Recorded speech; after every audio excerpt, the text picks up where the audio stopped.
Hey everyone, I was driving home from work and I had to stop at Old National Auto Sales in Paragon, Indiana and check this thing out.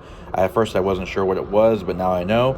It is a 1981 Nissan Datsun 210 SL Wagon. Now we may know, or some markets may know the 210 more as the Datsun Sunny, and it would later become known in the US as the Nissan Sentra. And what we have here is a very nice shape. It's really in good condition. It is autumn brown metallic and it has a tan interior. The interior is actually in pretty good shape for its year. And this is kind of like, I'm surprised to see one of these. This is a 210 SL, so the SL was a top trim level. And it's got a lot of neat features in it. Let's start off with the engine. So what we have here is a cast iron block aluminum head A15 series 1.5 liter overhead valve 4-cylinder engine. It is a single barrel carburetor, and it has about 75 to 80 horsepower and about 80 to 90 pound-feet of torque. I'm not really sure. As far as fuel is concerned, we do have a 13 US gallon fuel tank, and it has about 37 miles per gallon in the city, 43 miles per gallon on the highway, and 31 miles per gallon average. Not really sure how many miles on 1 gallon of gas it gets. But what we have here is the standard 5-speed, fully synchronized manual transmission.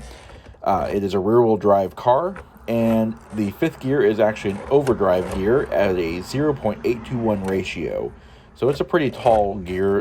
Crankshaft actually spins faster than the tail shaft, or slower than the tail shaft. And taking a look around the rear, since it is a wagon, you do have this really nice, big, huge rear window. It is a heated glass window. We've also got a rear wiper washer for added visibility. And you also have this locking push button here, and that opens up the rear liftgate.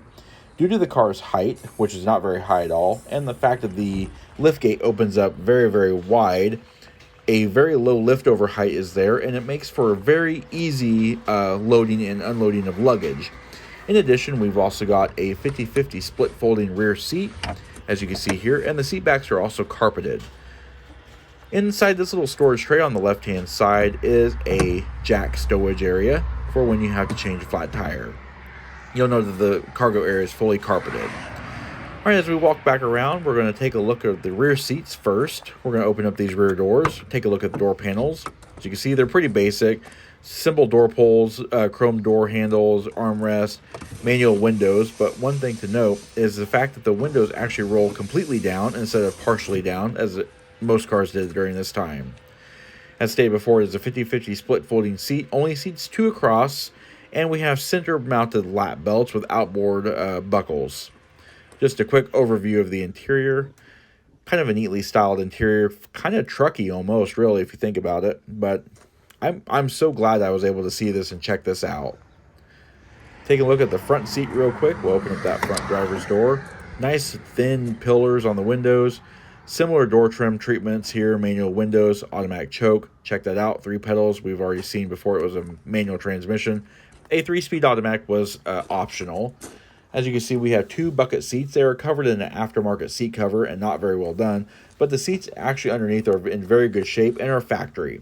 We do have a 3-spoke steering wheel driving recirculating ball steering, instruments for coolant temperature, fuel gauge, 85 mile per hour speedometer, and an 8,000 RPM tach, as well as a clock. We've also got a 3-band graphic equalizer, AM/FM cassette player, and simple climate controls with no AC. The entire dash is illuminated in green, and that's just the interior of the Datsun 210. Glove box shows the original owner's manual. And this does conclude the video. We hope you like this overview of the 1981 Datsun 210. If you did like it, please check it out. Check us out on Facebook.com/neighborhood car reviews and Instagram at BrentoJ1. And of course, as always,